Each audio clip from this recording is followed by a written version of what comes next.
What's going on YouTube? This is ParkerLad88 coming at you with another video. Today I've got another deck profile for you guys featuring my beloved Magnet Warriors. So let's go ahead and get started.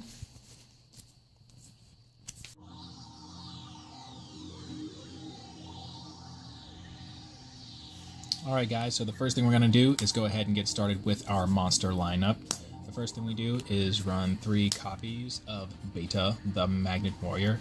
Just a little thing before I get started with all of these guys. I'm going to go ahead and say that all the Magnet Warriors, all the level 3 guys, have an ability where you can, during your opponent's turn, send them or tribute them, and you can bring out one of the level 4 Magnet Warriors, so basically tag them out for the bigger ones. But anyway, his effect on his own is that he lets you search for other small Magnet Warriors, other level 4 lower Magnet Warriors. I run him at 3 because he is the best one. He keeps your hand full of Magnet Warriors, so you can keep on going on with your plays. We run 2 copies of Gamma. Gamma special summons from hand. I only like seeing him at 2 because he can't special summon himself, so it makes his utility not as great. And then with that, we also run 2 copies of Alpha, the Magnet Warrior. I only run this guy at 2. I mean, I get it, he's a searcher, he usually runs searchers at 3, but the reason why I run him at 2 is because I don't want to see the big guys too much. Considering that I already run 2 of each, like you guys will see later, I only like running him at 2 because I just don't want to, like, you know, get a bunch of them. So that is for those guys. Next up we have the newest Magnet Warrior, which is Delta, the Magnet Warrior. So Delta says that whenever you summon him, you get the Foolish Magnet Warrior, which sets up your field spell. This plus your field spell is pretty much like the engine that makes your deck go. What also he does is whenever he's sent to the graveyard, you can banish any 3 level 4 or lower Magnet Warriors other than himself in order to special summon out of a Valkyrian from your hand or your deck. So that also makes him really good as well. Once again, heart and soul of your plays. So that does it for the Magnet Warriors. Let's go ahead and move into the rest of our guys. We have 2 copies of Valkyrian, and then we also have 2 copies of Berserkion. Berserkion, of course, is the retrain version of Valkyrian. Valkyrian is there just so I can go for the big fusion guy, and also so I can bring him out with Delta. But then we have Berserkion here, which, you know, you summon them the same way you would ABC Dragon Buster. You banish the little guys respectively. You can banish another Magnet Warrior in order to have him pop things, and then if he gets destroyed, then you can basically bring back out your little guys. So basically you go for him whenever you need to solve problems or whenever you need to push for game. That's pretty much the only instance in which I use it. Yeah. For support monsters, we have 3 copies of Organic Gargoyle. So Organic Gargoyle is your Kagato Kage. You summon out a rock monster, bring him out, helps you go for your rank 3 plays. Next up we run 1 copy of Wall, 1 copy of Guardian, and then 1 copy of Overload. Excuse me. Wall negates spells, Guardian negates monster effects, and then Overload negates summons of any kind. I run Ties of the Brethren, so I like using these guys in combination with the level 4 Magnet Warrior Delta in order to go for this. Gives me a little rock stun element. Next up we have 2 copies of Summoner Monk. Summoner Monk, we have plenty of spells, Dead Ties of the Brethren or Dead Terraformings that we can get rid of in order to help go for plays. Because like I said, the field spell, which I'll get into, in Delta, it's the heart and soul of the deck. It makes the deck go. So any way you can get to Delta the quickest is great, and then lets you go for rank 4 plays on top of that. Then the last thing we run is 2 Max C, because you can't play this game currently without it. So we got 2 Max C. And that does for all the monsters. Moving into spells, we run 3 copies of the other piece, Magnetic Field. This is the field spell. If I control a level 4 lower rock type monster, earth rock type monster, then I can special summon a Magnet Warrior from my graveyard, and then if one of my level 4 lower rock type earth monsters does battle, if the opponent's monster isn't destroyed, I can bounce to the hand. It's actually pretty good because a lot of people actually forget about that effect, including me. There are plenty of times, I'm still getting used to it, where I can bounce people's monsters or whatever, and I don't realize it until it's too late, so still getting used to that. We have the 1 copy of Fusion Gate. Fusion Gate is how we go for the big guy.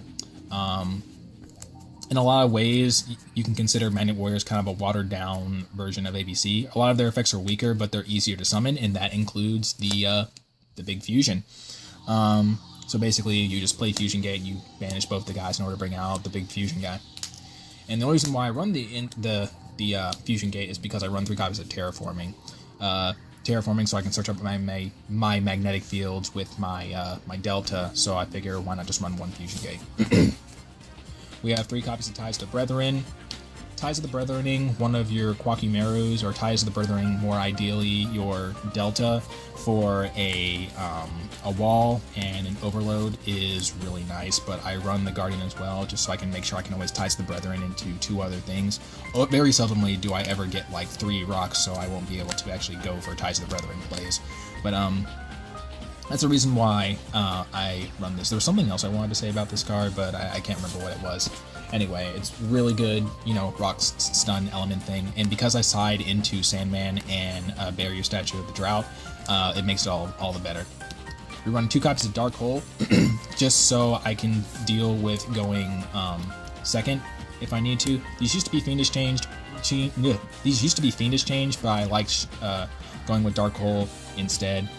One of the greatest weaknesses of Magnet Warriors is that they require their normal summon for everything, so you really need to get like problems off the board so that you can make sure to go on with your plays. So, 2 Dark Holes. 2 trade-ins. We have 4 targets, all of which are searchable, so we run 2 trade-ins. I don't like doing that because I usually use them in order to go for the big fusion, but the heart of the deck is making sure you get to your Delta, your field spell, so you can go for rank 3 plays, and the fusion is kind of supplementary, and then that would Ties to the Brethren. So if it means I can get close to my plays, then that's fine. And then we have these 2 traps here. Moving into our extra deck, we have 3 copies of Gorgonic Guardian, best rank 3 that we have access to. During either player's turn, you can negate an opponent's effect and drop its attack to 0. Well, you drop it first, and then if you drop it, it negates the effect of the monster, I guess, if you want to be specific about it. Gives you some nice battle phase control, you can negate effects. And then if that wasn't enough, the other ability it has is that it can just pop monsters with 0 attack outright. So you can shrink it, and then you can pop it and attack directly, or you can use attack over things, whichever you prefer. So, it's a problem. Other rank 3s, we have Fortune Tune.